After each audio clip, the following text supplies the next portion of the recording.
Subscribe to Film Companion for your film fix. Hit the bell icon so you never miss an update. Procure Rani Ki Prem Kahani is my excitement project, but Takht is my passion project. And you know, you can't run away from your passion. So right after I've done with my excitement, I'll head towards my passion. When Bombay Velvet failed, I felt terrible for the people who made it. For me, I just got really sad that really no one asked me until now, Anu. It's been 7 years. I haven't received a single offer, a single acting offer. Hi, Karan. It's so lovely to have you back on Film Companion. Thank you, Anu. It's been very long. I haven't been on any interview actually for over a year and a half. I feel like I may have lost touch. So, Karan, I want to start with something that Ted Sarandos said to me. I asked him, what is similar between storytellers all over the world? And he said that, in fact, apart from cinema, the one art form that he really respects is stand-up comedy. And he said what's common in storytellers around the world, as well as stand-up comics, is that they see something that other people don't see. So stand-up comics see something that's very funny in a situation. Storytellers will see something that's funny or sad or sinister. Is that something you agree with? And before doing One Mic Stand, did you ever feel an affinity with stand-up comedians? So I want to be very honest with you, Anu. I'm not a laugher at all. Like, I don't laugh. Even when I'm laughing on Coffee with Karan, sometimes I think I'm play acting that laughter because I feel I must make the guest believe they're funny or they're saying something. But I'm not a LOL type of person. Like, I don't go ha ha ha laughing like you've seen the audiences at stand-ups. So for me, I'm not an avid viewer of comedy at all. Though I feel as a filmmaker, you're always, when you narrate a film, which has its comic beats, its humorous beats, you're actually doing stand-up, you're actually doing a sit down, because when you're actually narrating, and I've done that several times, I've done that time and again with every film. And many of my films have had some humorous parts, which when you narrate, you kind of understand and gauge whether your joke is landing. A lot of what I believe stand-up comedy, and I know enough because I watch enough to know what I'm saying. I'm just not an avid viewer, which is an irony because I'm now doing this stand-up set piece on my own. But when I watch, I believe that comedy comes a lot from your observations of life. Like, I find humor in almost everything. I find humor even in a funeral. Like, I'll find something maybe it's to distract my emotional energy at that time. But sometimes life just presents you with really funny things. It's for you to observe it, notice it, make it into a story, and then narrate it. That's what comedy is. It's how you can actually look at every situation around you and put it into comic perspective, which is what I think the best stand-up comedians do across the world, is they draw either culturally or from their own family or their life. A lot of them get very personal about their families, and because I can say hilarious things about my own mother, because which I'm going to do. I'm going to share about, like, she's a savage mom.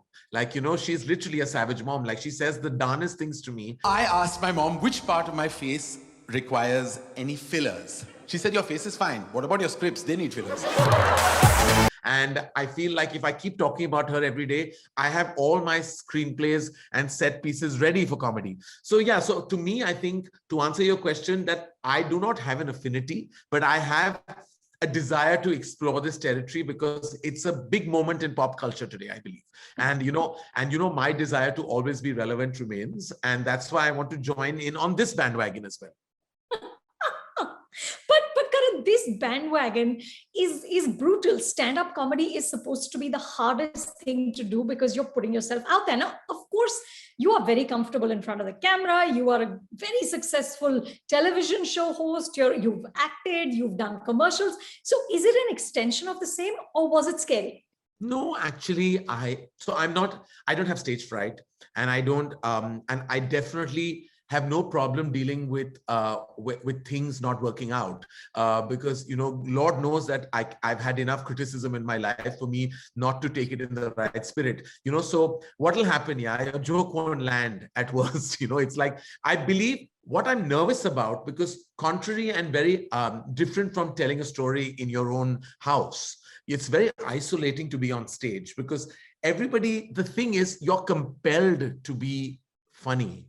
and the focus is on your humor, and the focus is on how you will make that joke land, and if it does land. So there's a fear that can come into your DNA while you're actually doing this. So I fear the joke's not landing, but I know that if they don't, I mean, at worst, I'll just fail at it. It'll be bad. People will, write really bad remarks and comments on social media. That happens anyway, Anu. So I'm okay with it. I'm okay with facing the flak if things don't work out, because I anyway don't think that praise is something that I'm used to. So I'm okay with the flip side of it. You're also very sorted with criticism, Karan. I remember when Bombay Velvet didn't work, you were like, the one time I tried to be an actor, I sort of, nobody offered me anything after that. And, so you were very funny about it. I mean, clearly you don't take it to heart. No, I don't take anything to heart anymore, Anu. I've realized that if you take what people say to heart, you're never going to be able to climb any kind of cinematic or creative mountain. Like, you're not going to be able to do it, because you're just going to be constantly weighed down with all the baggage that social media gives you.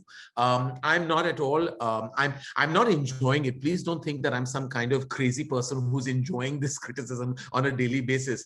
But I don't take it to heart, because things fail, films fail. Like when Bombay Velvet failed, I felt terrible for the people who made it. For me, I just got really sad that really no one asked me until now. Anu, it's been 7 years. I haven't received a single offer, a single acting offer, and that pains me, because I just believe that I couldn't have been that bad, that not one person.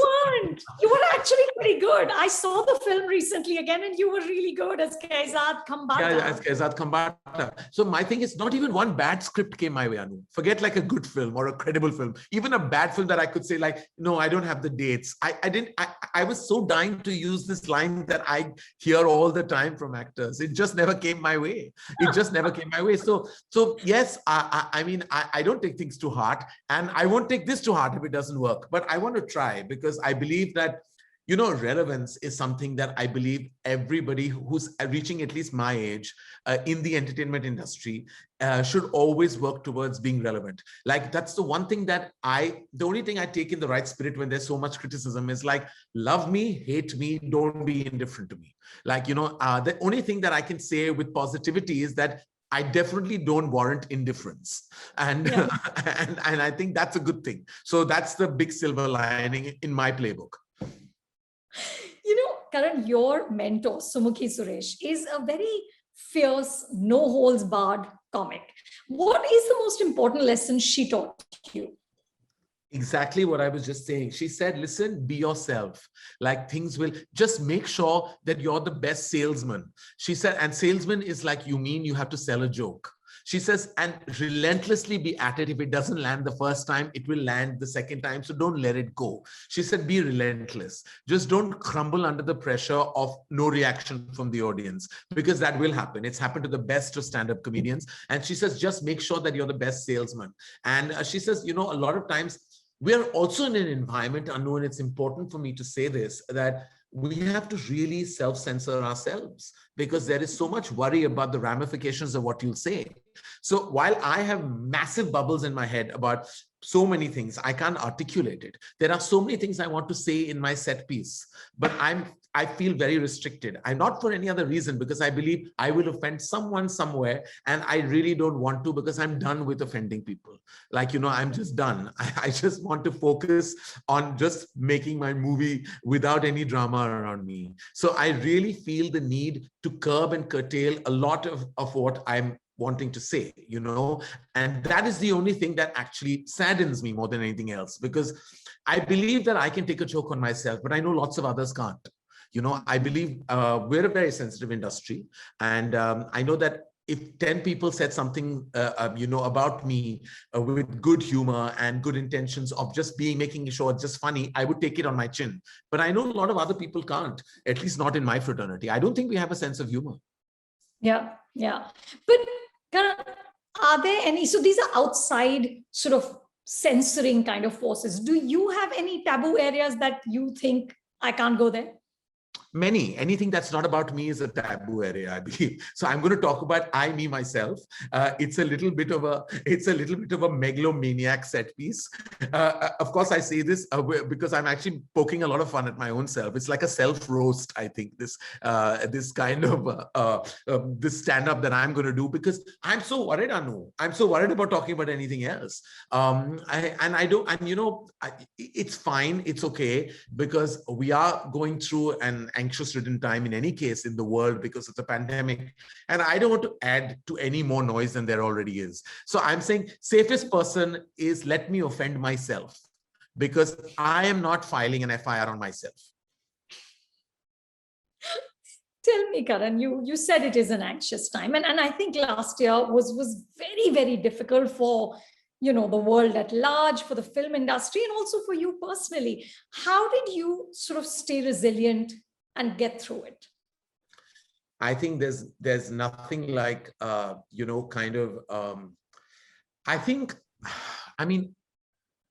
thought about this, and I thought about like how it was important for me to kind of stay sane and stay completely solid through these times. And I just kept thinking that I can't afford to crumble, and I can't afford to kind of just collapse, because I also live with a 78-year-old mom whose emotions mean the world to me. And if she saw me, and kind of, and even my children kind of drew that energy from me, then I won't be servicing the two most important relationships in my life, that of being a father and that of being a son. It was that drove me to actually kind of not perhaps, store it all within, but also be really develop really thick skin, and which I did, because I felt like there were two ways I could deal with this. One is succumb, and the other is attack within. And I think I just chose the latter only because that made more sense. Like I could attack the situation with all my might and actually just stay in control, which is what I did. I did it because of, as I said, family, as I did it for my kids and for my mom, because I don't think they would have liked to see me. There were many vulnerable days. I have to say there were many, there were sad moments. There were heartfelt moments where you felt like very lost and almost like you felt like you were lonely. And I have a support system around me of tremendous family and friends, but you do get a little lonely, when you're when you feel alienated and you feel isolated, and it's lonely. The only way to do it is really to have a strong mind. And I tried to kind of achieve that over time. And I have to say that in these last year and a half, 2 years, I think that I'm a stronger individual. And I think I'm also a lot more ready and prepared to face consequences of life. Tell me, Karan, there is so much going on in your life. Apart from, one might stand, you're also doing another television show, and you're also directing a feature film, Rocky Aur Rani Ki Prem Kahani. How in the world do you find time to fit in so many things in the same 24 hours? So I think that multitasking is an art that I have, I think, perfected. It's like I can do it. I believe I can maximize those active 15 hours of work in the day. I can do them really efficiently because, frankly, I love everything I do. Whether it's the interview I'm giving you right now, or it's the stand-up set piece that I'm about to shoot for tomorrow, or it's the prep for the film that I'm doing, I think there's enough time that you can make. You just have to be a little more managed, like in terms of you manage your time and you can do it all. And I think my brain functions when there are 5 things happening at the same time. If you give me just one thing, I think I'll just get bored, and that boredom will penetrate into that one thing I'm meant to do. So I think give me 5 things. I work very well under pressure, under stress, under all kinds of diverse circumstances. I'm crazy like that. It's like you give me nothing to do and I'm a mess. You give me 5 things to do and I'm really on my A game. Karan, I have to ask you this as somebody who's creating so much content, making so many films. So I did a list, Karan, of sort of my favorites of 21 so far. And there was just one Hindi film on it, Gili Puchi, from an anthology that you produced. Right. So as somebody who is, a leader in the film industry, why do you think the Hindi film industry is in such a slump? I think it's because the best writing is happening digitally right now. And I think that so many of our best writers, firstly, the big mistake we've done before this was we never empowered writers. As a fraternity, it's the biggest. Post Salim Javed, we never learned how important how important it is to make superstars into writers into superstars. We didn't do that. The last superstar writers were Salim and Javed. There is absolutely, we lost 5 decades because we became obsessed with superstars and filmmakers, not realizing that the true soul of a narrative comes from the writing table. And if you don't empower those community of people, they will wither away, go into various other jobs, professions, verticals. We lose them, and that's what happened. We lost all the best writers. It's only post 2010 where you saw collaborations like Raju and Abhijat, or Juhi Chaturvedi and Sujit Sarkar. You saw this collaboration between writer and director. And today I'm happy to report that we have some tremendous writers in our country, and they're all in some of the best writers' room for digital shows, but they're not writing feature films because they, I think, just don't feel that they get that kind of acknowledgement that they should get. And if the fraternity realizes this, that they have to empower writers, trust me, our content will change. I feel like the last year and a half, you're absolutely right.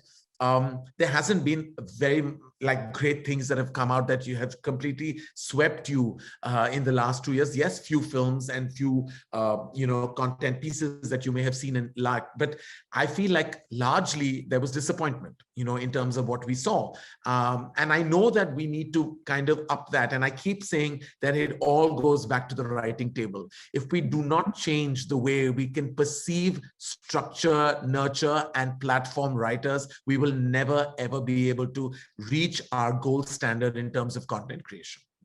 Yeah, but Karan, there's also so much conversation about, what happens now? Will people come back to the theater? What will they come back to see? What is your sense of it? I think that, we can never, ever, and I believe that, and I'm not saying this poetically or like as a cinema dreamer. I'm saying this with great clarity. People will all come back and flock to cinema halls when there is an air of safety, and that will happen in the near future. There will be a feeling of going back in, because cinema has always been a celebration for us. It's a community feeling. We watch films in groups of friends, with our families, in larger groups. We just like to do that. It's not an individual process. That's something that happens very rarely. We're such a community feeling kind of country that we like to do that, and cinemas are not going anywhere. They're going to be here. But yes, what will happen, I believe, is that the big event films and the high concept films will be the films that you'll flock to cinema halls for. All the other genres and subgenres in the midst between these two pillars, high concept could be like for example, Badhai Ho is high concept. A big event is a big event is like Suryavanshi, sure. Is a big event film. High concept could also be 83 because it's a true story based, so those are high concept, big event. Those are the two pillars that will bring cinemas into its complete flourish. But other genres, and I mean like intense, smaller thrillers or horrors, rom-coms, dramedies, I think that a lot of those will actually be straight to digital. And I believe that perhaps there is going to be that content divide between platforms. Some that will go straight to cinema halls and do amazing business. And I believe that the theaters will always flourish. I see this very positively and with a lot of awareness. But I also believe that we are going through a digital revolution. I believe that all the digital platforms are going to go 10 into 10x of themselves as of today, because there is definitely a demand for what we can view at home. So I believe that it will be driven by your content. You'll have to kind of cherry pick where you're going to send what and where to. But I also say this to everyone who's anxious about cinemas. I say this with strength and awareness and knowledge that cinemas are going nowhere. We're going to go to packed halls very soon. And it's me being optimistic, me also being realistic, both at the same time. I hope, I really hope, because there's nothing like the movies. Yes. So does that mean, Karan, that stars are going to be even more important because there's such a draw for the cinema? I think that eventually stars are wonderful when they're actors. I think when stars are actors, that combination is unmatchable, it's unbeatable. It's when stars are not performing as artists on celluloid, on the silver screen. That's where the problems. What we need is solid artists. And if they carry the baggage of immense stardom, that's fantastic. That's that's the icing on the cake. But it's important for stars to be actors today as well. It's very important. We can no longer treat them as two separate entities and forces, because that doesn't work anymore. And that's good for the industry too, right? Yes, absolutely. Okay, well, tell me finally, what can you tell us about Rocky and Rani Ki Prem Kahani before you leave, and give us one little thing to go with? It's a family dramedy. No, it's not a rom-com. It's not really quintessentially at heart. It's a family dramedy. It's got comedy. There's love. It's a family movie. It's a film about their grandparents, their parents, and themselves. It's not just about, it is of course Rocky or Rani Ki Prem Kahani, but it's also about Rocky and Rani's grandparents. It's about Rocky and Rani's parents. So there's a lot of interplay of relationships in the film. And I'm really excited actually to work with cinema veterans. There's Dharamji and Jayaji and Shabanaji all together. I haven't worked with Dharamji and Shabanaji ever, nor has the company. And I'm vastly excited to actually be able to direct them. Many ticks on my bucket list. With Jayanti, of course, I've done a lot of work before, and I'm excited to be back with her on set.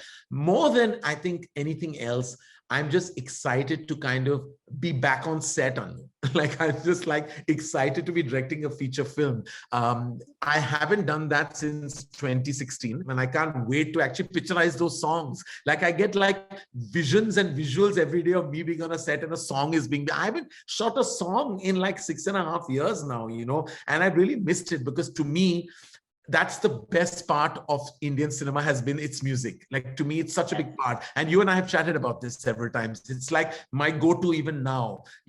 I travel with my caravan box everywhere, and I'm just revisiting melody, and I can't wait to shoot a song. I want to see Ranveer and Alia dance, and I'm just dying to dance with them. Yes, that just sounds so joyful. I want to be in the theater already watching it. Yes. But Karan, I have to, before I let you go, ask that, you were literally a few weeks from starting Takht when the world went into lockdown. Yeah. Is that a film? It just sounded like such a fascinating movie. And that scale and that canvas was so epic. Is that a film you might revisit, or is it going to be the one that got away?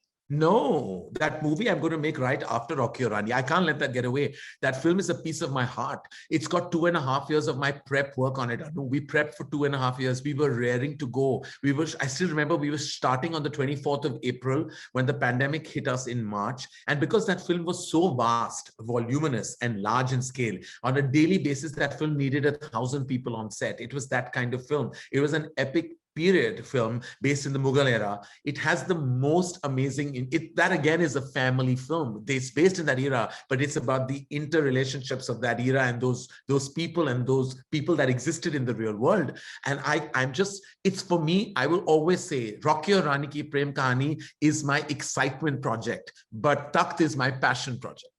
And I'm going to, and you can't run away from your passion. So right after I've done with my excitement, I'll head towards my passion. Sounds great, because you once described it to me as the K3G of the Mughal era, and I was like, I have to see this. It is exactly that, updated, hopefully. There will be changes 2.5 decades later in the syntax, hopefully. But otherwise it is exactly that. Can't wait to see that, and to see you as a stand-up comic, Karan. Thank you so much. And, stay with the interviewing thing. It's not so bad. It's not so bad. And you're not so bad either, Anu. Take care. Lots of love. And thank you. Hi, this is me, Karan Johar. And if you like this video, please like, share, or subscribe to Film Companion.